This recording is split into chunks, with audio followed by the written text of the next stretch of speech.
만약 우리가 차별과 멸시를 받는다면 마음이 어떨까요? 자유를 찾아서 남한으로 탈출했던 북한 이탈 주민들이 다시 외국으로 떠난다는 소식이 자주 들려옵니다. 이들은 왜 분단의 방랑자가 될 수밖에 없는지 그 안타까운 사연과 함께 통일 이야기를 나눌까 합니다. 네, 오늘도 통일 전도사 세 분과 함께합니다. 네, 안녕하세요. 네, 반갑습니다. 네, 먼저 이 탈북자 영화 소개를 먼저 할까 합니다. 이 탈북자들에 관한 영화 어떤 것들이 있는지 네, 박창문 박사님 정리 한번 해주시죠. 예.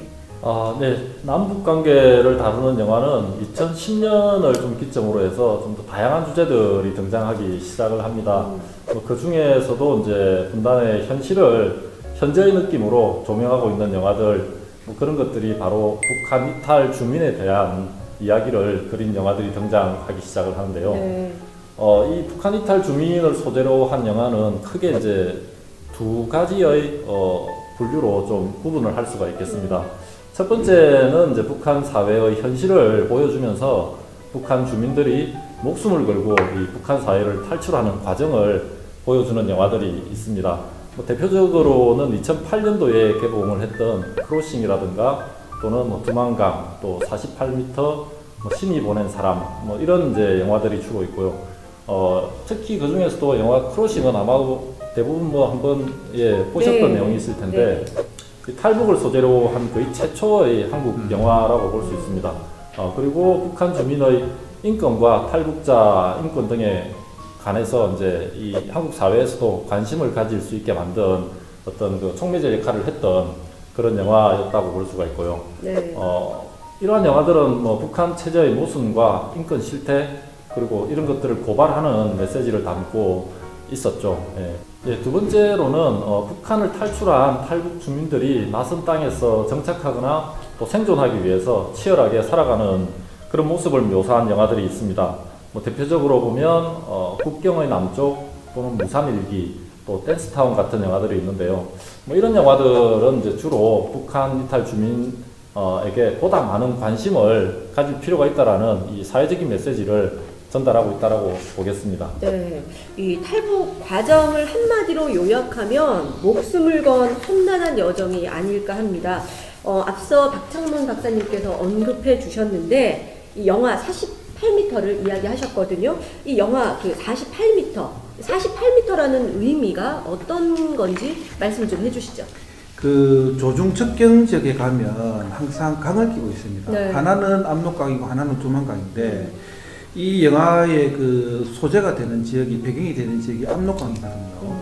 이 압록강의 그 폭이 제일 그 좁은 폭이 이제 48m. 네. 그러니까 이 압록강 건너편에는 북의 기점으로 봐서 압록강 건너편에는 중국의 장백시가 자리를 잡고 있고 그 북한 땅에는 해산시가 자리를 잡고 있거든요. 네. 그러니까 해산과 그 장백시를 갈 수 있는 최단거리 이제 48m 보시면 되고, 네. 근데 이 압록강은 좀 잔잔하게 흘러요.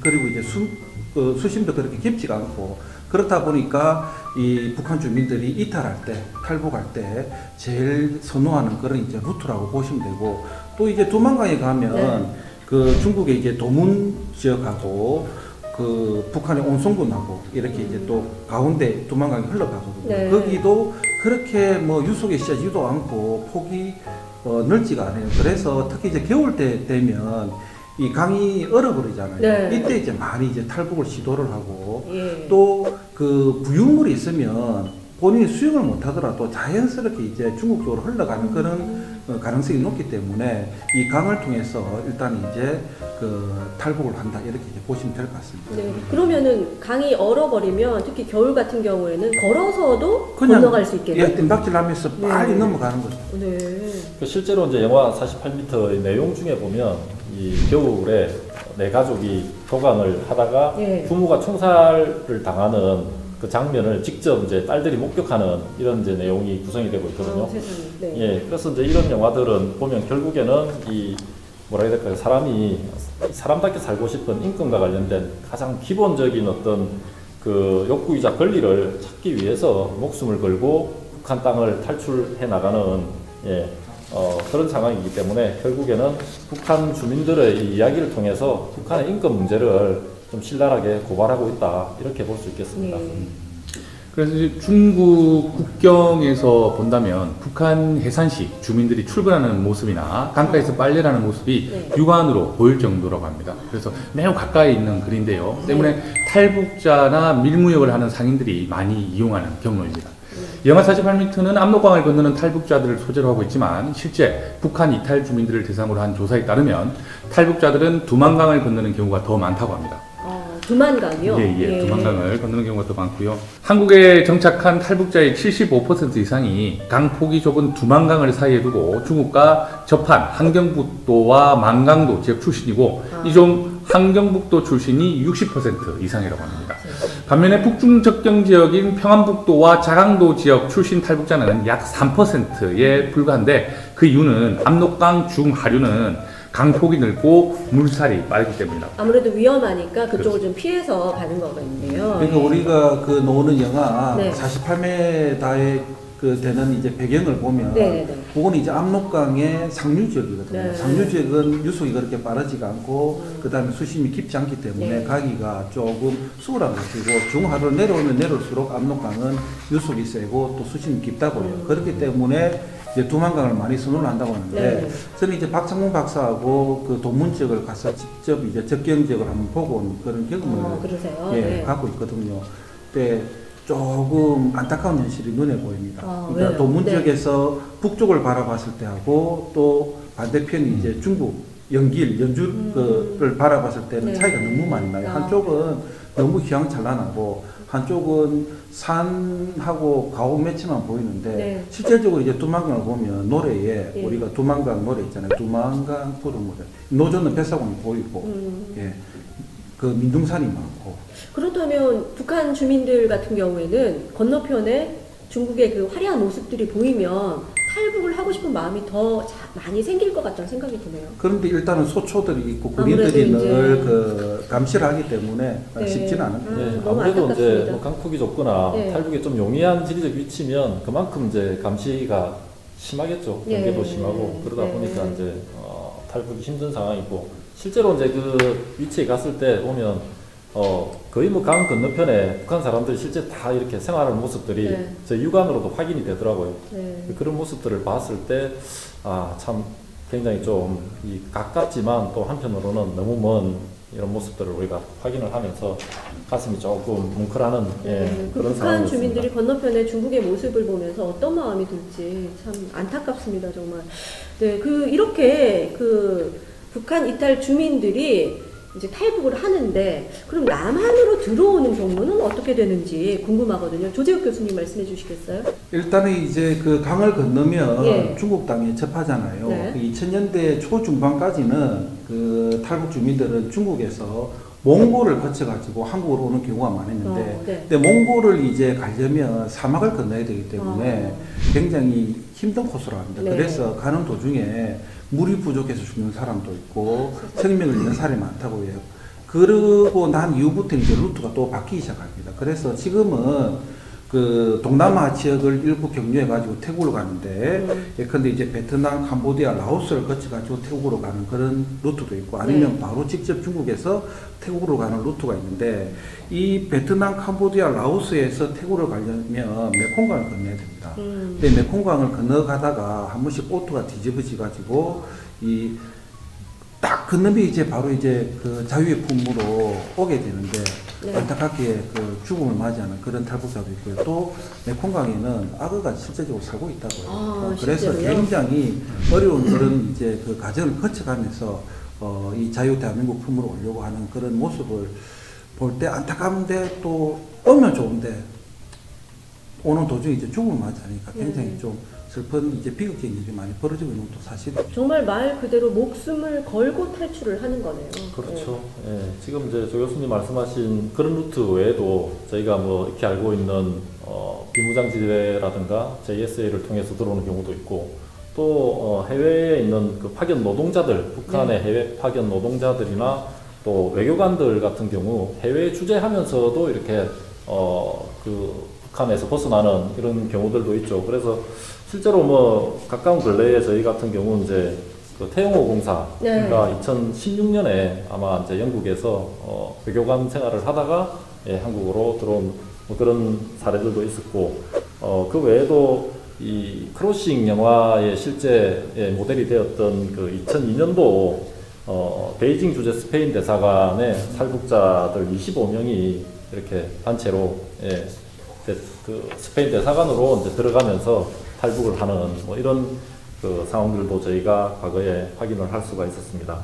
그 탈북자들하고 실제적으로 제가 한번 대화를 나누는 그런 기회가 있었는데, 이 탈북자들이 그 신체적 상흔도 많이 있는데 탈북 과정에서 네. 심리적 상흔도 굉장히 크다고 합니다. 왜 그러냐면 일정 기간 이제 중국에서 계속해서 거주를 해야 되기 때문에 네. 그 공안으로부터 쫓기는 그런 이제 생활에 직면하잖아요. 네. 그러니까 공안이 나타나면 괜히 본인한테 신문을 하지 않을까 이런 이제 두려움도 생기고, 네. 특히 중국어가 능숙능란하지 못하면 일단 의심을 받을 수밖에 없고, 그 다음 공안에게 잡혀서 또 다시 이제 북으로 압송이 된다면 그때 이제 그 맞이하는 공포감 이런 것을 머리에서 떨쳐낼 수밖에 없기 때문에 굉장히 이제 심리적으로 많은 공포심을 가지고 그 힘든 생활을 한다고 합니다. 그러니까 이제 완전히 자유의 몸이 되기 전까지는 불안감 속에서 계속해서 살 수밖에 없는 그럴 거죠. 수밖에 없죠.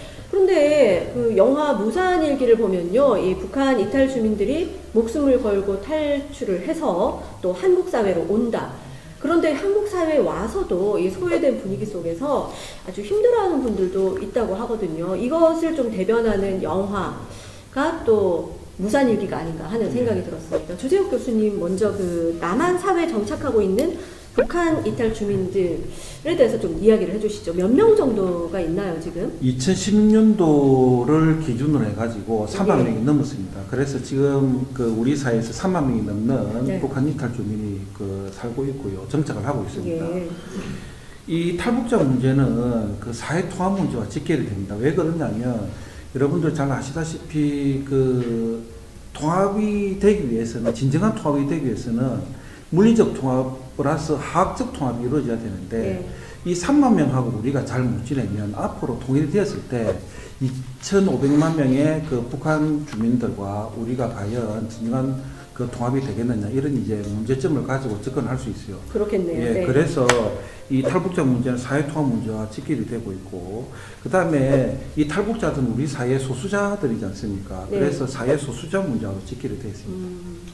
그 비슷한 얘기로 이제 댄스타운이라는 영화를 보게 되면요, 예. 이 영화의 주인공이, 여주인공이 이제 탈북자입니다. 그래서 이 여주인공이 남한 사회에 적응하는 것이 얼마나 힘든지를 영화가 그냥 아주 건조하게 이렇게 비춰주고 있는데, 이 여성 탈북자들의 남한 사회 적응 문제도 상당한 좀 애로가 있을 것으로 지금 예상이 되고 있죠. 예. 그래서 이제 북한 이탈 주민의 비율을 보면 여성들이 70%를 차지하고 있습니다. 아, 그 정도로 많은가요? 예, 예. 근데 이분들이 이제 취업률도 중요한데, 예. 약 이들 중에서 20%만 취업을 한다는 거죠. 네. 여기서 더 문제는 이들이 받는 임금이라는 것입니다. 2016년 기준으로 볼 때 그 대한민국 남녀의 임금은 230만 원 정도인 반면에 예. 북한 여성, 탈출한 여성들의 소득은 130에서 140만 원 정도. 절반밖에 안 되는 그렇습니다. 거네요. 절반밖에 네. 안 되는 거죠. 그래서 이제 이런 것들 때문에 이 직업을 구하지 못한 여성들이 윤락행위를 하는 그런 경우도 종종 목격됩니다.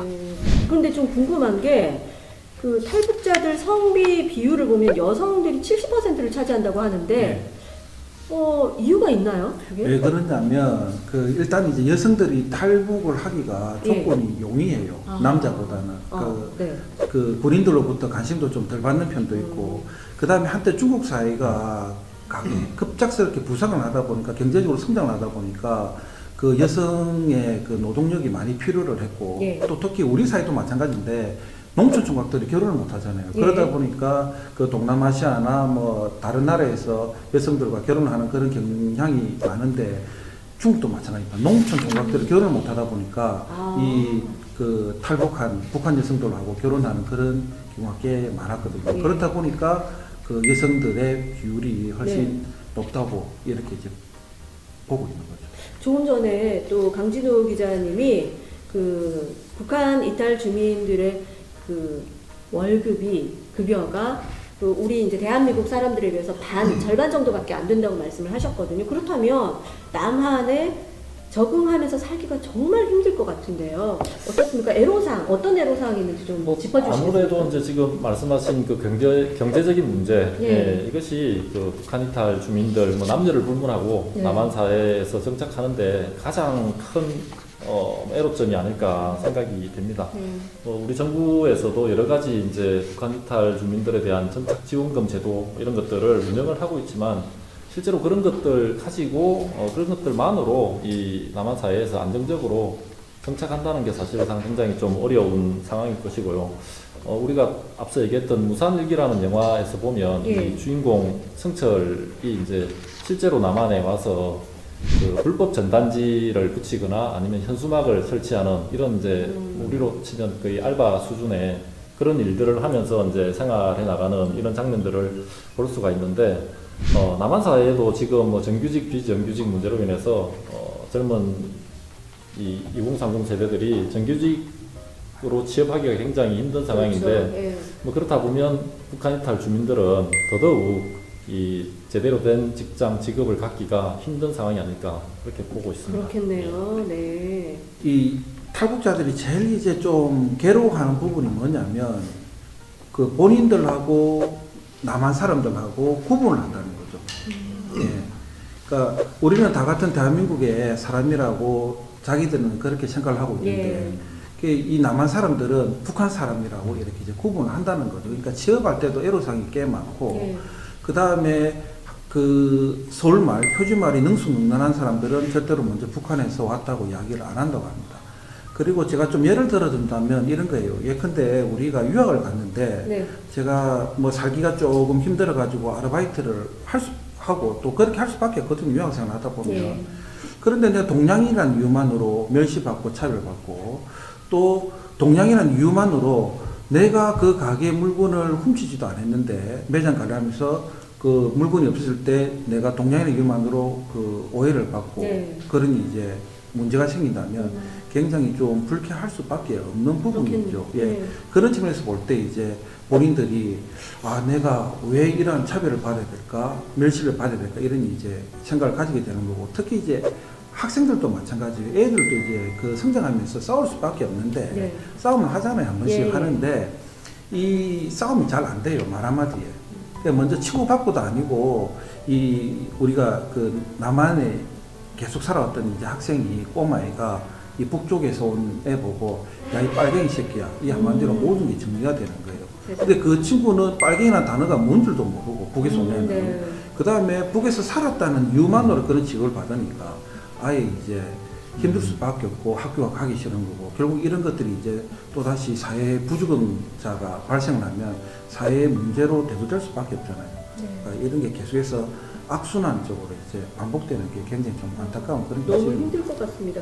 저는 여기서 좀 궁금한 게 정착 지원금이 나온다고 하는데 사실 제가 알기로는 뭐 70년대, 80년대만 해도 그 당시에는 정착 지원금이 상당히 높은 금액이었다고 알고 있거든요. 그런데 요즘은 어느 정도인지 사실 궁금해요. 그 정착 지원금이 과거에 비해서 많이 대폭 줄어들었고 지금 이제 1,000만 원이 안 넘는 걸로 알고 있는데 아이고 세상에. 그 정착 지원금을 받으면 이 돈도 대부분 다 브로커 비용으로 지불하게 돼요. 그러니까 탈북할 때 스스로 혼자 탈북할 수가 없습니다. 그러니까 탈북은 가능한데 이 그 자유 대한민국 품으로 오기 전까지는 브로커의 손을 빌릴 수밖에 없고 아니면 선교사라든지 뭐 교회 다니는 분들이 많은 도움을 주거든요.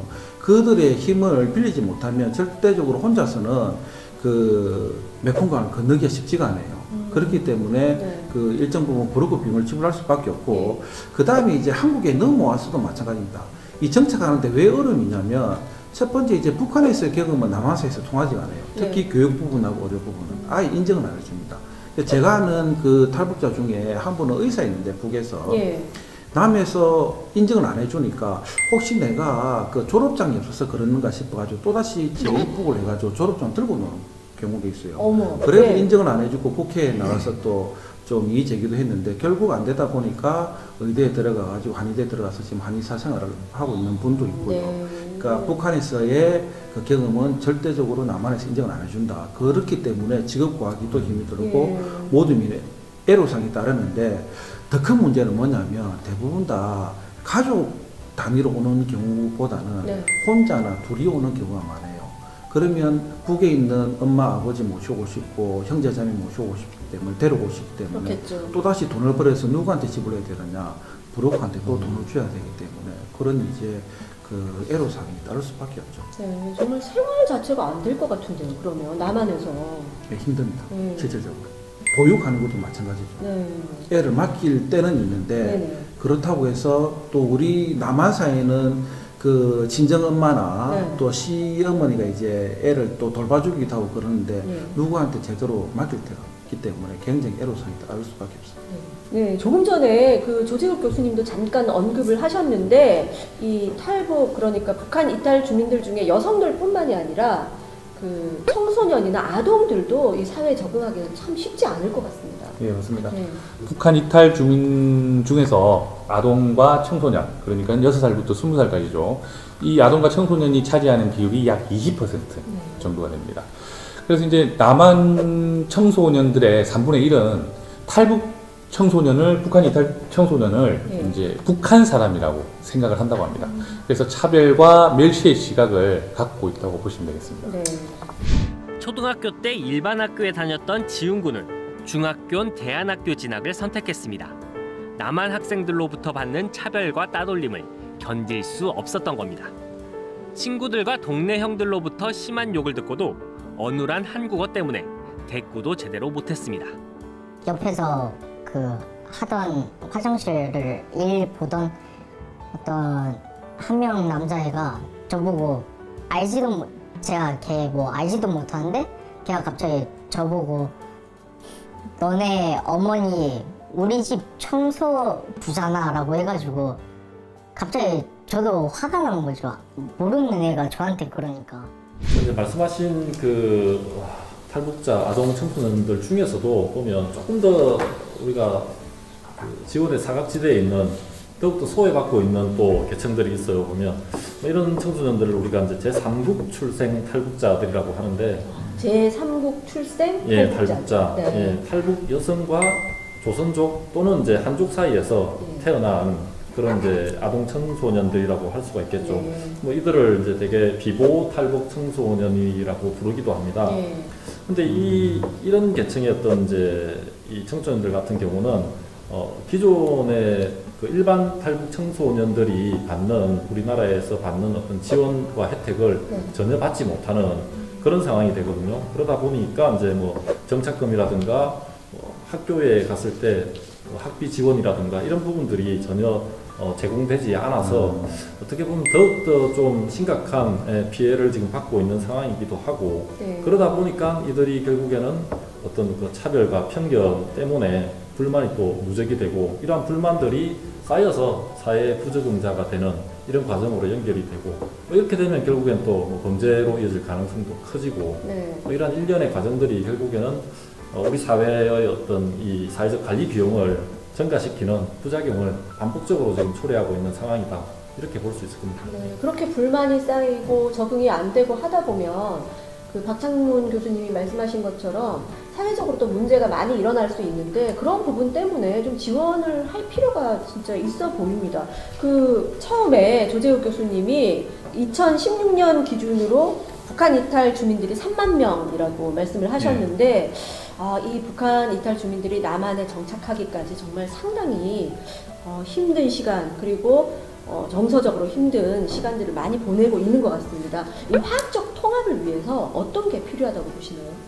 그 제가 이 문제에 대한 그 좀 해답을 구하기 위해서 그 두 분께 이제 좀 역으로 질문을 좀 드리고 싶은데요. 우리 그 박창문 박사께서 며느리를 맞이할 때 탈북 여성을 맞이한다. 우리 강진호 기자가 북한 출신의 사위를 맞이한다. 두 분 어떻게 생각하시는지 한번 이야기를 듣고 싶어요. 이 갑작스러운 질문이라서 예, 쉽지 않은데요. 뭐 저는 뭐 개인적으로는 물론 이제 결혼의 당사자 저희 아들이 결정을 하겠지만 뭐 그닥 저는 반대는 하지 않습니다. 예, 지금 상황에서는. 저는 사실 우리 딸을 시집 보내고 싶어 마음이 없긴 하나. 네. 사실 좀 그런 이질감은 있을 것 같아요. 그러니까 북한 사람이라는 그 막연한 막연한 모름, 낯선 뭐 이런 것들 때문에 사실은 이렇게 뭐 한국 사회, 북한 사이는 조금 거부감이 있을 것 같다는 느낌이 듭니다. 솔직한 마음으로. 조재욱 교수님도 아까 말씀하셨지만 북한에서 의사 생활을 했던 분도 여기 와서 이제 생활을 하고 다시 의사가 되기까지 힘든 시간을 거쳤다고 하셨잖아요. 그런데 그런 것뿐만이 아니라 여기서 생활하는 것 자체가 상당히 힘들 것 같거든요. 그렇기 때문에 강진우 기자도 이질감이라는 그런 이야기가 아마 그런 데서 오는 게 아닐까 하는 생각도 들거든요. 문화적인 차이도 있고. 예. 그렇죠. 그런 부분들이 사실은 굉장히 크죠. 네.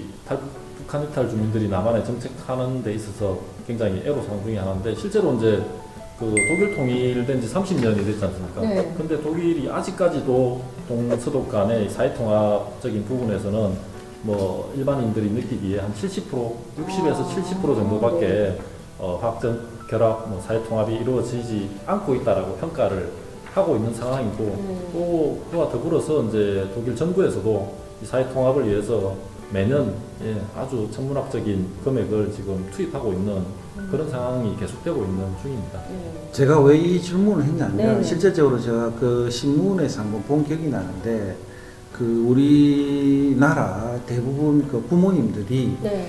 그 한 50% 가까이가 사위나 며느리를 맞이하는 데서 조금 부정적인 그런 견해를 보이고 있다고 해요. 네. 특히 그 며느리는 어느 정도 맞이할 그런 자세를 갖고는 있는데, 예. 사위를 맞이하는 것은 더욱더 쉽지가 않다고 합니다. 그만큼 그 차별적인 시각을 갖고 계속해서 바라보고 있는 거죠. 사랑에는 네. 국경이 없다고 했는데, 이런 말이 이제 전혀 모순적으로 이제 들릴 수밖에 없고, 그러니까 출신 성분, 뭐 때로는 그 환경, 배경 이런 것을 우리 사회가 안 그래도 갖고 있는 조금 고질적인 네. 문제잖아요. 그렇죠? 네. 근데 이걸 또 북한 주민들이 고스란히 또 받아야 되니까 굉장히 좀 안타까운 그런 생각이 들고, 실질적으로 그 탈북민들이 남한 사람하고 결혼하는 케이스가 그렇게 많지가 않습니다. 예, 제가 아는 경우도 그렇게 많지도 않고, 결국 그런 거는 이제 서로 생각의 차이보다는 그 우리 사회가 안고 있는 굉장히 안 좋은 부정적인 인식 때문에 그런 이제 일이 벌어진다고 보시면 되고, 그 다음 우리 사회에 정착하고 있는 탈북 청소년들 중에 우리 사회를 떠나고 싶다고 의견을 피력하는 그 청소년들이 한 3, 40% 된다고 해요. 그렇게 많아요? 예, 네. 그만큼 본인들이 멸시받고 있다는 걸 알고 있고 차별받고 있다는 것을 느끼고 있기 때문에 이익에서 살기보다는 또 다른 제3세계에서 자신들의 삶을 살아가고 싶어 하는 거죠. 네. 이런 거 볼 때 우리가 조금 고쳐나가야 될 부분도 많고, 이분법적으로 접근해서는 절대로 안 된다, 이렇게 이제 좀 강조를 드리고 싶습니다. 네. 북한 이탈 주민들, 이분들은 과연 어디로 가야 하나, 이런 생각이 듭니다. 네, 우리 국민들 대부분은 분단된 시대에 태어났죠. 그래서 통일을 망각하고 지내는 건 아닐까요? 남과 북은 원래 하나였습니다. 하나 되기를 위한 첫걸음이 바로 북한 이탈 주민 문제를 해결하는 게 아닐까 합니다. 통일을 향한 길고도 먼 여정, 경남대학교와 영남통일교육센터가 함께 하겠습니다.